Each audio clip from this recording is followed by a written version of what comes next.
ஒவ்வொரு கழிவறையிலும் நடக்கக்கூடிய விஷயம்தான். நாம் அவசரப்படுவது போலத்தான் மற்றவர்களும் அவசரப்படுவார்கள். இதை புரிந்து நடந்து கொண்டால் அனைவருக்கும் நன்மையே.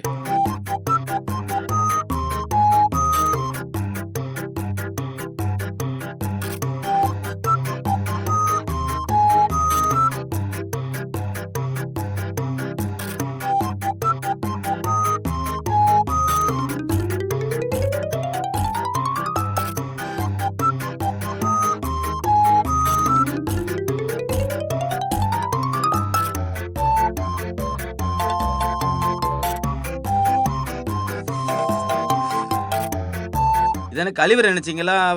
பெட்ரூம் நினைச்சீங்களா? ஆ? கொஞ்சம் அவசரம் தெரிஞ்சு வெளியே வாங்கப்பா.